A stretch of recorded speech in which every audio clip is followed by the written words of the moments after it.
I'd like to thank you all for being here today at Peace Corner in downtown Chippewa Falls. I'm Jody Arnold, the campaign manager for Buchholz for Congress. Myron Buchholz answered a call for a political revolution, and our campaign is full steam ahead. We stand here today to not only formally announce our place on the ballot in the August 9th primary, but also to recognize the birthday of Jeannette Rankin, the first woman ever elected to Congress. It's a great day for women and peace activists in this country, and I am proud to stand with a campaign who acknowledges these important moments in history. I'd like to now introduce to you Dr. Tom Chisholm, longtime peace activist and member of Vets for Peace.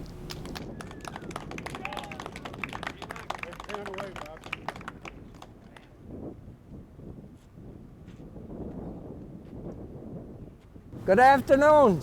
I'm Tom Chisholm. I'm a retired Army Medical Corps after many years, and I've been a member of Veterans for Peace since retiring from the Army about 23 years ago. In the Twin Cities and here in Chippewa Falls for the last 10 and a half years, I think. But I'm here to ask for your support for Myron Buchholz, a retired history teacher, an expert, a man with integrity and honesty.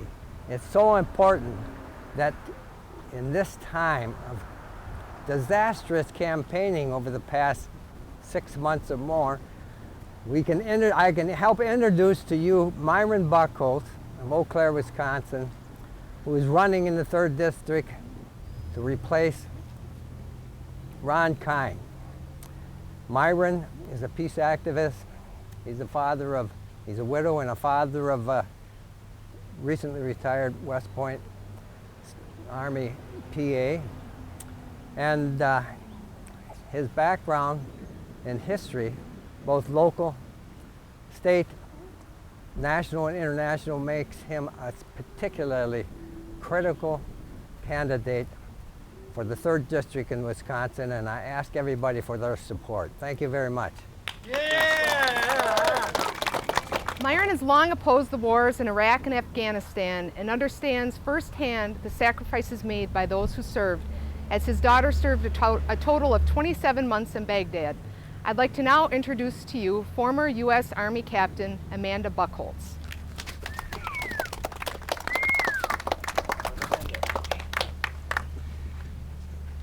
Good morning. My name is Amanda Buchholz, Myron's daughter. I am so pleased and proud that he is running to represent the people of Wisconsin's 3rd congressional district. As stated, I was in the Army for 11 years, including 2 deployments to Iraq.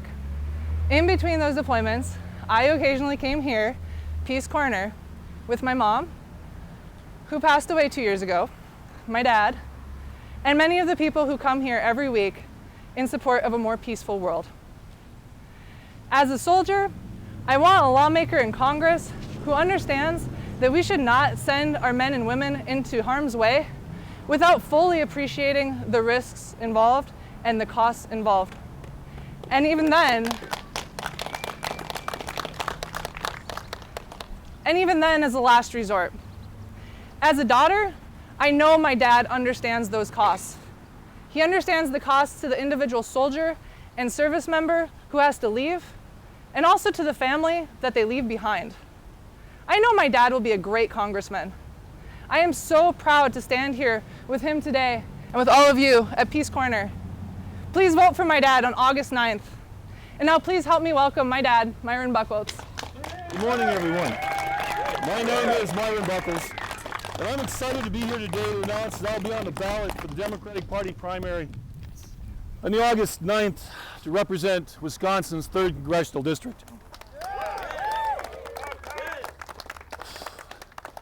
I'd like to note that at this time we have 60 more approved signatures on the nomination papers, and that's more than Ron Kine has. So he's an 18-year incumbent. At this point, I can safely say that we are leading the polls.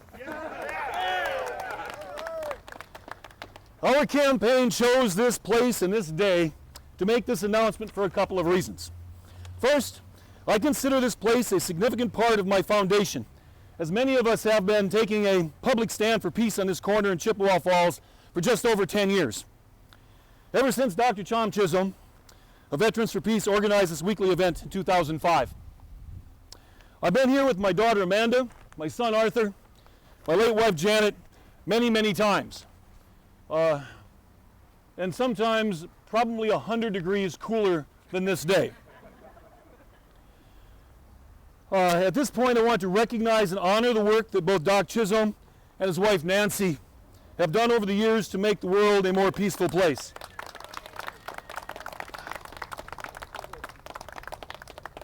You have both been friends and mentors to me, and I wouldn't be here today without the two of you. I would also like to mention Margaret Gross, who couldn't be here today, but who rarely misses a Saturday, and who expresses her Catholic faith every day through a service to others. And I also have to recognize Pat and Gaylord Oppegard, who are also founding members of Peace Corner, who came up today to celebrate their wedding anniversary on this wonderful day. Thank you. Secondly, today is the birthday of one of the most remarkable women of the 20th century, Jeannette Rankin. Rankin was born on June 11, 1880, near Missoula, Montana. As a young adult, she became very involved in the women's suffrage movement and led the effort to win women the right to vote in Montana. In 1914, she seized the momentum of that victory and began to plan her campaign for the U.S. House of Representatives. In 1916, 100 years ago, Jeannette Rankin became the first woman to be elected to the United States Congress. It's an historic and groundbreaking achievement that should be celebrated all over the country. One would think that breaking that kind of barrier would be achievement enough for one lifetime, but that wasn't the case with Jeannette Rankin. In casting her very first vote, Rankin was one of only 56 members of both houses of Congress to oppose U.S. entry into World War I, along with Wisconsin's own progressive icon, Fightin' Bob, Robert M. La Follette. During her second term in the House in 1941, Rankin was the only member of Congress to vote against the declaration of war against Japan, even though most Americans supported it.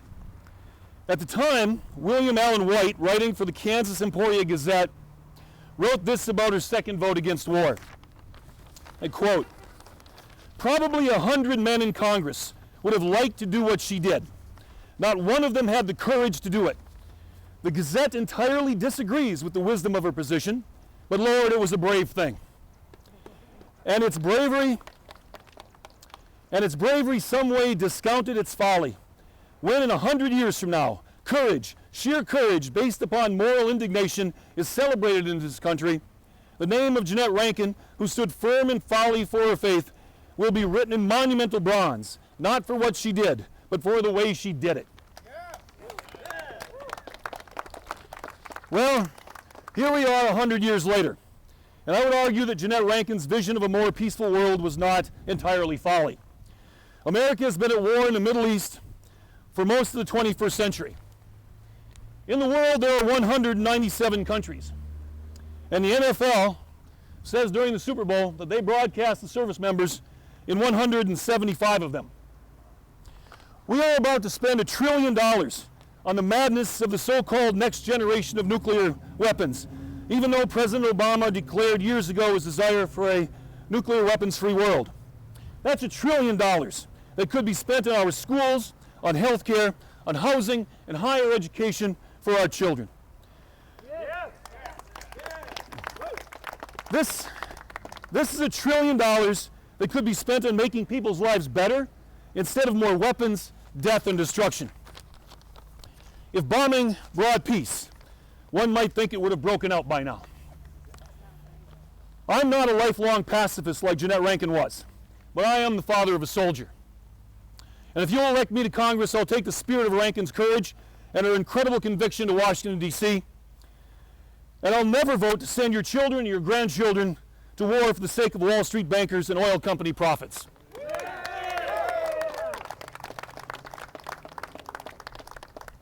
For a number of years, at the close of another hour of peace and fellowship when we part company, I have said, when the wars end, let's have a reunion. Let's work to make that reunion day sooner rather than later. Thanks to all of you for coming today, and I honor all of you who have stood for peace over the last many years. I am Myron Buchholz, and I am running for Congress, and I am asking for your support and for your vote on August 9th. Thank you.